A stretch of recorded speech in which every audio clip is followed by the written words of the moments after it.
안녕하세요. 부동산TV 부동산입니다. 오늘 수요일이죠? 아침에 부동산 별별 수다 매주 수요일날 녹화하거든요. 그거 갔다 오느라고 오늘 조금 늦었습니다. 오늘 좀 축하할 일이 있어요. 어떤 내용이냐면요. 짜잔. 네. 부동산TV 구독자가 1만 명을 돌파했습니다. 완세! 한 6개월 조금 더 지난 것 같은데요. 이렇게 많이 구독해주시고 봐주셔서 감사합니다. 나날이 성장하는 부동산TV의 모습을 보면서 감개무량합니다. 다 봐주시는 여러분들 덕분이라고 생각합니다. 감사합니다. 자, 수요일 뉴스 읽어보도록 하겠습니다. 자, 첫 번째 뉴스인데요. 분양가 대출 양손 묶인 건설사의 고민이란 제목이에요.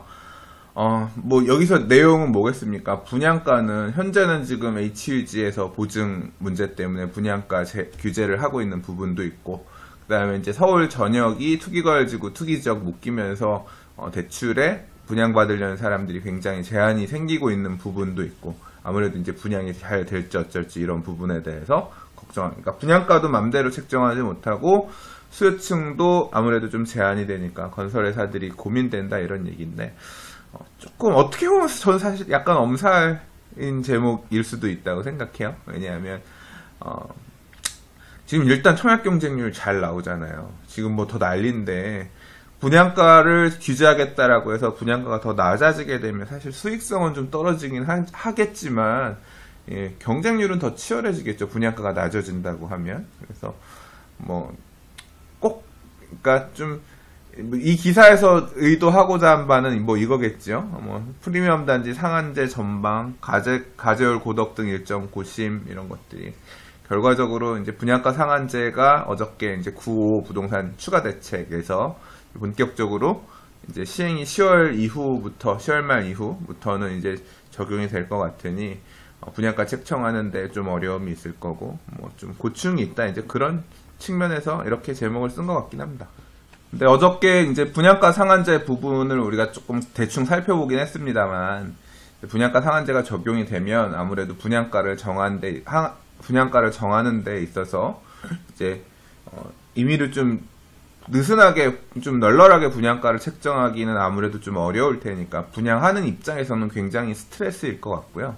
그래서 뭐 건설사 관계자의 입을 빌어서 기사를 보면 사업성 악화로 인한 공급 물량 감소는 불가피하며 분양가 상한제 적용 상품 모델을 개발하는 등 새 사업 전략 모색이 과제로 떠올랐다라고 하는데, 그러니까 나라에서 정하고 있는 건축비 이상 가산 비용을 정하는 데 있어서 이건 너무 이 건축비가 이런 식으로 가산 비용이 더 들어가는 건 인정 못하니까 하지 말아라, 뭐 이런 식으로 이제 뭐 특화 공사비라든가 뭐 이런 부분들을 굉장히 이제 분양가에서 걷어내려고 할 거고, 결국 건설회사들도 옛날에 그러니까 건설회사들도 비싼 아파트를 짓기는 힘들어지는 상황이 생긴다, 뭐 이제 그런 얘기가 나올 수 있을 것 같은데, 과거에 90년대 아파트 지을 때 이 분양가 규제가 굉장히 심했습니다.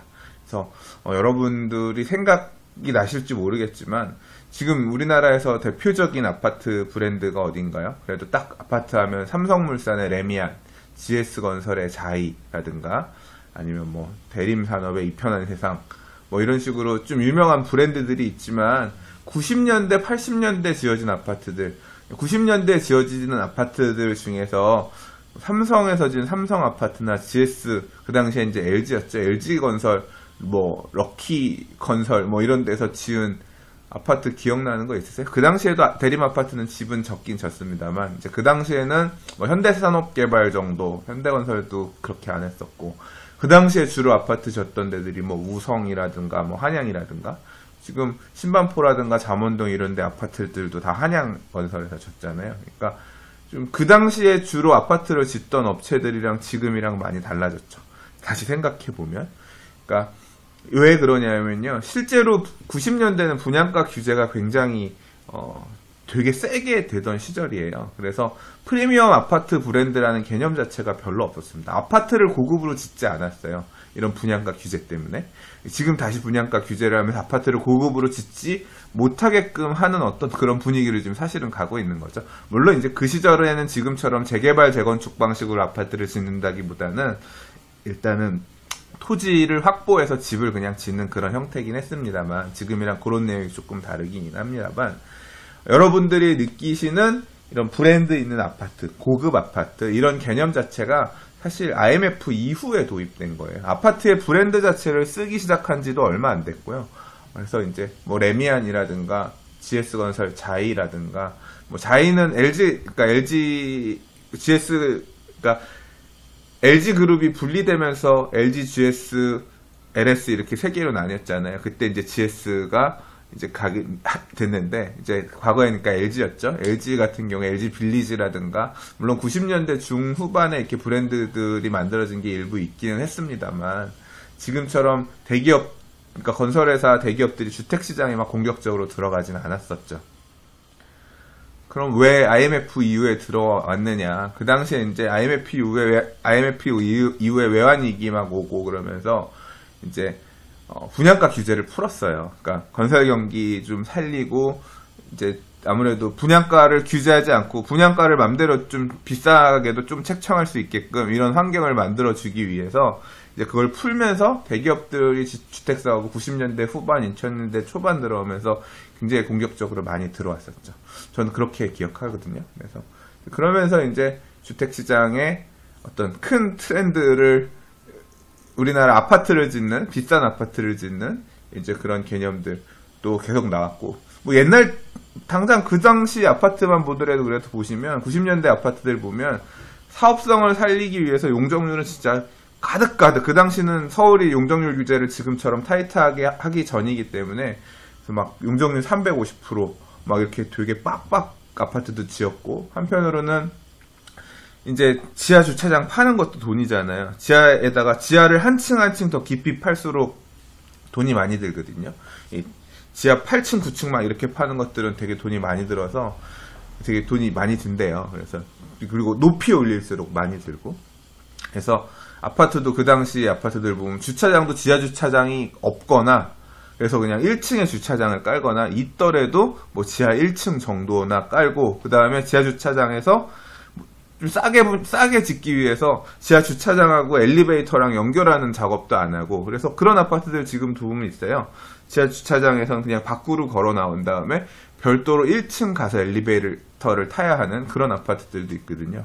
이제 그게 이제 말 그대로 분양가 규제가 사라지고 아파트의 고급화 이런 개념이 이제 본격적으로 도입이 되면서 뭐 공원과 같은 아파트. 저는 아직도 기억나는 게 그 현대산업개발 아이파크가 자사의 브랜드를 홍보할 때 썼던 그 카피 문구가 아직도 기억납니다. 뭐냐면 아이파크가 들어오면 도시가 숨을 쉽니다, 그거였어요. 이게 뭐냐면 삼성동 아이파크가 건폐율이 9%인가 그럴 거예요. 대지가 예를 들어 10,000평이면 아파트를 한 900평 정도에만 올리고 나머지 91%를 공원이라든가 이런 공간으로 만드는 거였죠. 그러니까 이렇게 공원이 지금처럼 지상 주차장이 다 지하로 내려가고 단지 안을 공원으로 이렇게 꾸미는, 그래서 단지 안에 공원 녹지율이 몇 %예요, 40 몇 %예요, 막 이렇게끔. 그러니까 아파트의 기준 자체가 이렇게 바뀐 게 불과 20년도 안 됐어요. 10몇 년밖에. 그러니까 2000년대 초중반 이후에, 2000년대 초반에 그래서 사업 계획을 만들었던 재개발구역 아파트들 같은 경우 보면 아직도 지상 주차장이 있는 단지들이, 그러니까 그 시절에 보통 한 2003년, 4년 이런 시절에 건축심의해서 받아서 시행한 재개발 아파트들 또는 재건축 아파트들 이런 데 보면 지상 주차장이 있는 경우들이 있어요. 그러니까 좀 아파트가 고급화된 거는 점차 이렇게 시간이 지나오면서 온 거였는데, 이제 다시 분양가 규제가 된다는 얘기는 다시 집 짓는데 이렇게 좀 기산할 수 있는 비용을 굉장히 제한적으로 본다는 얘기니까 아파트의 품질도 과거처럼 이제 좀 고급화하기는 힘들어지는 상황이 생길 수도 있고, 그런 고급화에 대한 니즈가 있다라고 하면 결국은 그러니까 비싸게 할 수 없으니까 그렇게 제한적으로만 될 거고, 여기서 뭐 얘기하는 것처럼 사업성 악화로 인한 공급 물량 감소는 불가피할 것 같다라는 게 뭐 공통적인 얘기인 것 같고 실제로 그렇게 되지 않을까 싶습니다. 근데 이제 이 기사에서 보면 이 부분이 더 눈에 띄네요. 뭐냐면 정비사업을 수주한 건설회사 입장에서는 초과이익 환수제를 비롯한 내년 이후 시장 상황을 낙관할 수 없어서 다시 말해서 규제들은 더 세지면서 앞으로 사업하기는 더 힘든 환경이 될 것 같으니 차라리 빨리빨리 해서 지금 빨리 분양 규제가 없을 때 빨리빨리 일단 가는 것까지는 밀어내야 되는 게 맞다라고 지금 생각하고 있는 모양새인 것 같고, 그 다음에 올해 안에 분양을 앞두고 있는 일부 건설사는 분양가 상한제보다, 분양가 상한제 적용은 사실 이제 앞으로 하겠다는 거지 당장은 아닌 거니까, 당장 영향을 끼치는 건 아닌 거니까 그건 뭐 내년에 생각할 문제고, 실제로 11월 이후부터 분양가 상한제 적용 지역이 나올 거니까요. 그래서 뭐가 더 문제냐, 가계부채 종합대책을 9월 달에 내놓으면 이 가계부채 대책이라고 하는 게 결국 대출을 적게 받게끔 하겠다 이런 거니까 이 부분이 더 큰 고비라고 인식한대요. 그래서 이런 사실 이제까지 언론에서 많이 다시 또 회자되지는 않아서 조용하긴 했는데, 가계부채 종합대책이 어떤 식으로 나올지 그것도 확실히 조금 생각해 봐야 될 문제인 것 같습니다. 예. 그리고 9월에는 가계부채 종합대책, 원래 8월에 나온다고 그러지 않았나요? 예. 가계부채 종합대책이랑 그 다음에 이제 주거복지 로드맵, 그리고 도시재생 뉴딜 사업의 그 사업장 선정 관련된 그런 안, 이제 요런 게 이제 정부에서 나올 주요 이슈들이고, 예, 우리가 부동산 TV를 통해서 함께 계속 주시하면서 살펴봐야 될 주된 화두들인 것 같습니다.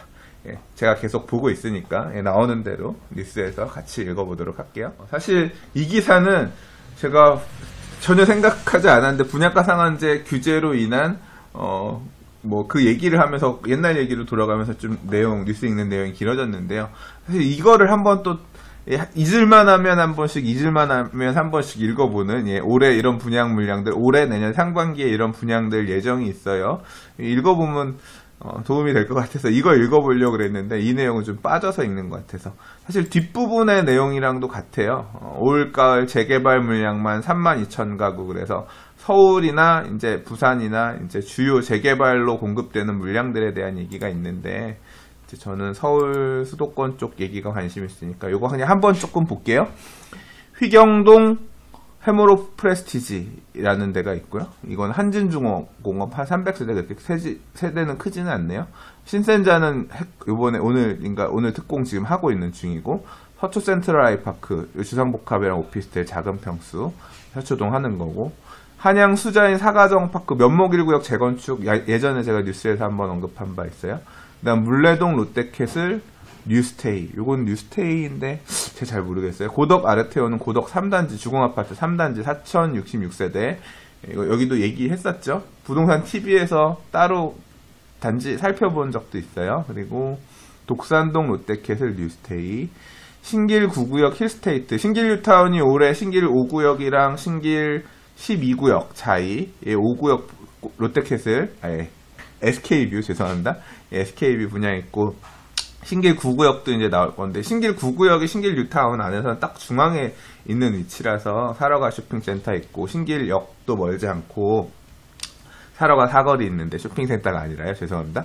그래서 여기도 괜찮은 단지, 1464세대 일반 분양은 한 절반 정도 나왔던가요? 아무튼 여기도 준비하고 있고, 영등포 뉴타운 꿈의 그린, 요거는 영등포 뉴타운 같은 경우 이제 영등포 뉴타운 1-4구역이 아크로타워 스퀘어 아타스라고 소위 불리는 데인데, 그 옆에 이제 도로변에 보면 1-2구역, 1-3구역이 도시환경 정비 사업하는 데가 있는데, 오피스텔 주로 공급되고 주상복합 뭐 이런 형태인 것 같은데, 여기도 이제 시공사가 하나거든요. 그래서 영등포 뉴타운 꿈의 그린이라는 이름으로, 여의도에서 여의 2교인가 그럴 거예요. 다리만 딱 건너가면 바로 왼쪽 편이에요. 그래서 거기도 이제 이렇게 분양 나올 게 있다는 거고.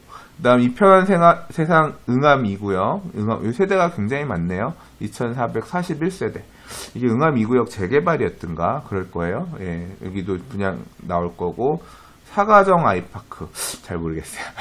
네, 사가정 아이파크, 이제 면목동 중랑구 분양 물량이 또 있을 예정이고, 레미안 DMC 루센티아, 이거 가재일 뉴타운 5구역, 얼마 전에 6구역 분양했었죠. 예, 그 옆에 5구역 분양할 거고, 그 다음 이편한 세상 송파 파크 센트럴, 이 이편한 세상 송파크, 이 뭘 어떻게 읽어야 되는데 이렇게는 이편한 세상 송파 파크 센트럴, 예, 거연 뉴타운 2-2구역입니다. 여기 송파상훈 이전 문제 때문에 조금 말 많았었는데 합의 뭐 됐다는 거를 얘기 들었었거든요. 그래서 거여 2-2구역도 이제 분양할 거고, 요 옆에 이어져 있는 거여 2-1구역도 관리 처분 얼마 전에 다시 한 걸로 알고 있어요. 그래서 거기 이게 합치면 한 3,000세대 규모 되거든요. 그래서 거여 뉴타운의 메인 블럭 2개가 이제 연이어서 분양 나올 예정이고, 거여 2-1구역도 지금 이주하고 있거든요. 청담 삼익 롯데캐슬 같은 경우 여기 지금 이주 인제 막 하고 있는 걸로 알고 있어요. 그러니까 올 가을에 이주 시작하는 걸로 알고 있거든요. 하면 아마 이거는 11월은 무리일 것 같고 내년 정도 하지 않을까 싶고, 상도 역세권 롯데캐슬 여긴 잘 모르겠어요 어딘지. 이편한 세상 대림 3 재건축, 대림동에 재건축으로 공급하는 물량도 있는 것 같고, 그다음 고덕 5단지 4단 고덕 4단지는 옛날에 했고, 고덕 주공아파트, 고덕 택지주구에서 고덕 4, 2, 5, 7 이렇게가 지금 했는데 1은 예전에 했고요. 앞으로 남은 게 고덕 3, 6이 남았죠. 그리고 고덕 9는 나중에 하는 거니까. 그래서 이제 아까 지금 요 고덕 아르테온이 3이고 고덕 6이 이제 또 12월. 뭐 12월이 될지 내년이 될지 모르겠습니다만 아무튼 여기도 할 거고. 천호 뉴타운 2구역. 여기는 도시환경 정비 사업일 것 같은데 세대수가 많지 않아요. 여기도 있고. 그다음 개포 8단지. 여기 일반 분양 물량 많죠. 예, 여기는 매입을 해서 사업 시행자가 전체 일반 분양하는 거니까 1804세대. 이제 개포의 분양 물량 보실 분들은 좀 눈여겨보실 만한 데가 이제 개포 8이고. 말하면서 되게 길다. 응암 1구역 재개발한 현대건설 880세대. 여기가 이제 녹번역 쪽에서 아마 좀 가까울 거예요. 아까 지금 응암 2구역이랑 1구역 쪽이. 그래서 이 지역 녹번역 주변에 있는 응암동 재개발 구역들도 또 이렇게 물량들이 있고, 그다음에 이제 아이언 뉴타운, 마포레미안 푸르지오로 대표되는 마레프로 대표되는 아이언 뉴타운. 얼마 전에 분양했던 공덕 SK 리더스 뷰도 아이언 뉴타운의 한쪽 자락에 위치한 도시환경 정비 사업 구역, 마포로 6 도시환경 정비 사업을 통해서 한 거거든요. 아이언 뉴타운의 대부분 분양이 끝났는데 이제 앞으로 할 때가 아이언 2 재건축 구역이 있고요. 거기는 이제 SK랑 이름이 생각이 안 나. 큰일 났다. SK랑 아이파크, 그렇게 컨소로 지어지는데 거기가 하나 있고, 그 다음에 이제 여기가 염리 3구역이에요. 염리 2구역은 마포자이 3차라는 이름으로 분양을 해서 지금 골조 막 올라가고 있고요. 마포 그랑자이는 그 옆에 이제 염리 3구역이거든요. 여기가 좀 세대 규모가 더 돼요. 그래서 여기는 대흥 이대역하고 대흥역 사이에 중간에 있거든요. 그래서 여기 또 이제 분양할 거고.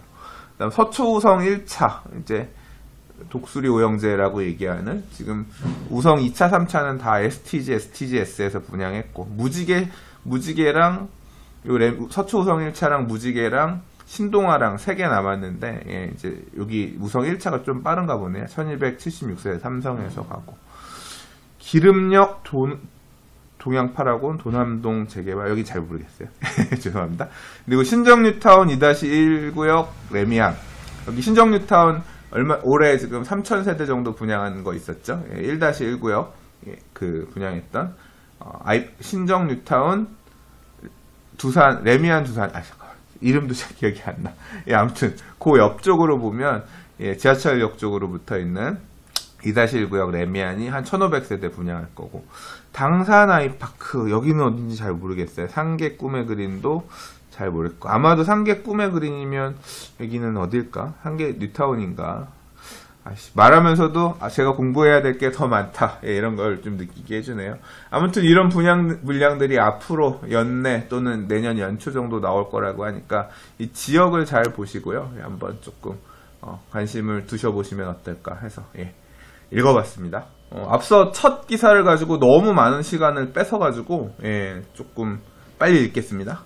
자, 이제 분양가 상한제가 주택법 시행령이 개정되면 본격적으로 지역들이 분양가 상한제 적용 지역들이 막 생길 거라고 보여지는데, 어디가 대체 분양가 상한제 사정권이 될 거냐에 대한 얘기를 이제 기사에서 한국경제신문에서 얘기를 했는데, 이 요건을 우리가 뭐 깊이 살펴볼 필요는 없습니다. 어차피 결정은 정부에서 하는 거고 언론에서 계속 얘기는 나올 거니까. 그래서 어디냐, 12개구가 해당 사항이 된대요. 기사에 보니까 지금 이 요건에 맞는 데를 찾아보니까 A가 적용되는 거 A 하나는 무조건 되고 B, C, D 중에 하나면 된다라고 하는 건데 사정권에 맞는 데들을 찾아보니까 지금 보면 일단 물가지수가 0.7% 상승했는데 3개월간 그 다음에 집값이 0.7의 2배라고 하면 1.4잖아요. 1.4 이상 오른 데가 이렇게 계산해 보니까 12개 구래요. 이 12개 구가 적용될 가능성이 있다라는 얘기예요. 근데 공교롭게도 이제 겹치는 데가 주택 투기 지역 지정된 11개 구가 딱 거기에 해당이 되고 동작구까지 포함해서 12개 정도가 될 것 같다. 일단 서울 안에서는. 그리고 이제 뭐 분당이나 고양시, 덕양이나 일산, 동구 등등도 거의 비슷한 수준이라서 이제 이게 시행 자체가 10월 말 해서 11월부터 만약에 시행된다고 하면 이제 10월달, 9월달, 10월달의 상승률을 이제 검토를 해서 지정을 해야 되기 때문에 이런 지역들이 일단 가시권에 있지만 이 중에서 해당되는 지역들은 될 것 같다. 뭐 이제 그 정도 얘기하고 있습니다. 자, 그냥 여기 지금 기사에서 언급된 지역들 가능성 있다라고 보여지는 지역들 한번 읽어볼게요. 강남, 노원, 강동, 송파, 양천, 성동, 서초, 용산, 영등포, 강서, 마포, 그리고 동작 이렇게 12개 구고요. 그다음 성남, 분당구, 고양시, 덕양구, 일산, 동구, 일산, 서구, 대구, 수성구, 세종시 등이 가능할 것 같다라고 해요. 11월 정도에 10월 말에서 11월 정도에 이렇게 분양가 상한제 적용 지역이 나올 가능성이 있다. 그 정도만 인지하고 넘어가시면 될 것 같아요. 자, 다음 기사는 도시재생 영역 넓힌다라고 얘기하는 건데 제가 요새 도시재생 사업 관련해서 관심이 많은 거는 느껴지시죠? 책도 보고 있고 공부도 하고 있고 이와 관련된 법 공부도 하려고 준비하고 있습니다. 근데 이제 아는 만큼만 얘기를 해야 되니까 모르는 걸 얘기할 수 없으니까 조금 조심스러운데요. 자, 이제 내년 2월 달에 시행되는 빈집 및 소규모 주택 정비를 위한 특별법, 빈집법이라고 불리는 법이 있습니다. 내년에 도시 및 주거환경 정비법이 쪼개지면서 재개발, 도시 정비 관련된 법률이 되게 이제 크게 바뀌는 부분들이 있습니다. 그러니까 법이 부분으로 좀 나뉘는 게 있거든요. 근데 이제 빈집법이 시행되면 소규모 정비 사업, 그러니까 이 빈집법이란 걸 만든 이유는 이제 재개발 사업 등을 추진하다가 이제 추진이 잘 안 되거나 조금 이제 추진이 안 된 이유가 결국은 주민들 간의 이제 불화라든가 큰 규모로 정비를 하려고 하다 보니까 그거에 이제 동의하지 못하는 사람들과의 이제 갈등 이런 것 때문에 그렇게 되는 경우들도 많이 있었거든요. 그래서 정비를 그렇게 지금 뭐 5,000제곱미터 이상, 1만 제곱미터 이상 어떤 규모를 정해서 크게 하지는 않고 되게 작게도 근데 개인이 그냥 땅을 사서 하는 게 아니라 공동으로 같이 이렇게 정비를 할 수 있는 그를 위한 어떤 별도의 법률이 필요하다고 생각했고 이제 그것을 소위 말하는 이 빈집법에서 담고 있는데요. 이제 이 빈집법을 도시재생 활성화 및 지원에 관한 특별법 안에 지원하는 방향으로 포함시켜서 그러니까 제가 그 도시재생 얘기를 하면서 빈집법도 같이 봐야 된다. 결국 큰 틀은 정부나 이런 데서 자금을 지원해서 이제 큰 틀은 정부가 그런 식으로 끌고 가더라도 결국 그 안에서 노후한 주택을 정비하는 방법은 이 빈집법에 따른 내용으로 이제 사업들을 시행을 해야 될 거기 때문에 이거에 대한 공부를 해야 된다. 이제 그런 논조로 말씀을 드린 바 있는데 이제 요번에 그 도시재생 활성화 특별법, 도시재생 활성화 지원을 위한 특별법에 이제 빈집법도 도시재생 사업 영역에 포함을 시켜서 지원을 할 수 있게끔 그렇게 했다. 이제 그런 개정안을 지금 발의를 했다라는 얘기예요. 이제 이게 시행이 되면 그렇게 될 거고, 그다음에 함께 지금 포함된 얘기가 도시재생으로 인한 젠트리피케이션 방지 방안을 법제화했다. 이게 이제 이 내용은 기사 내용에 보면. 그러니까 뭐 지금 성동구나 뭐 이런 데에서 뭐 상생 협약하고 임대료가 올라가는 걸 방지하기 위해서 뭐 지역민들끼리 뭐 하고 뭐 임대인들이 어떤 식으로 협약 맺고 이런 부분들을 지금은 이제 지자체, 구청의 조례나 이런 거 정도로 해서 지금 인식이 되고 있는데 이걸 대통령령으로 올려서 뭐 넣을 수 있게끔 뭐 이제 그런 식으로 했다라는 얘기인 것 같아요. 그리고 뭐 이 부분은 뭐 잘은 모르겠습니다만 국가 또는 지자체가 도시재생 사업을 위한 토지 물건 권리를 취득하는 데 필요한 비용을 보조할 수 있도록 뭐 해준다. 그러니까 뭐 주차장을 예를 들어 지어야 된다거나 도로를 일부 넓혀야 된다거나 공원을 만들거나 주민들이 모일 수 있는 공간을 만들어야 되는데 그걸 사기 위한 땅이 지자체가 안 갖고 있는데 이런 경우 어떻게 할 거냐. 국가 또는 지자체가 이런 거 하기 위한 재원을 보조받을 수 있도록 하는 이제 특별법, 내용을 특별법 안에 포함시켜서 좀 도시 재생을 더 활성화하기 위한 어떤 법률적인 장치들을 좀 추가했다. 뭐 그 정도 얘기로 이해하고 넘어가면 될 것 같습니다. 자, 오늘 준비한 마지막 뉴스입니다. 개포주공 1단지 재건축 겹규제 피했다라는 제목인데요. 뭐 개포주공 아파트는 단지 하나가 지금도 5,000세대가 넘는 대단지예요. 재건축이 끝나고 나면 한 6,600세대가 넘는 대단지로 재건축이 되거든요. 그래서 개포 택지지구 안에 이제 있는 재건축 단지들 중에서 가장 큰 대단지라고 할 수 있는데 좋지요. 근데 개포 1단지가 개포 4단지가 관리처분했고, 그 다음에 이제 개포 1단지가 요번에, 관리처분인가 접수를 했다 그래요. 그래서 이제 관리처분 접수인가 접수를 했기 때문에 재건축 겹규제 피했다는 얘기가 뭐냐면, 일단 첫 번째로, 분양가 상한제, 요번에 분양가 상한제 적용 지역들 나오고 하면 나온다 그랬잖아요. 분양가 상한제 하나는 피했고, 그 다음에 올 연말 이전에 만약에 이 관리처분인가 접수 못하면 적용되는 재건축 초과이익 관수제, 그것도 피했고, 그래서 일단 개포 1단지가 그런 재건축에 관련된 규제들을 피해서 나가는 막차는 탔다. 뭐 그런 내용입니다. 그래서 여기 좀 봐주세요. 뭐 그런 어떤 기사라고 할 수 있겠죠. 자, 오늘 준비한 뉴스는 여기까지입니다. 오늘도 부동산 TV 봐주셔서 감사하고요. 구독해주셔서 감사합니다. 자, 아직 구독하시지 않으셨다면 구독하기도 좀 눌러주시고요. 그리고 좋아요도 눌러주시면 굉장히 힘이 되겠습니다. 감사합니다. 또 다른 영상으로 인사드릴게요. 부동산이었습니다.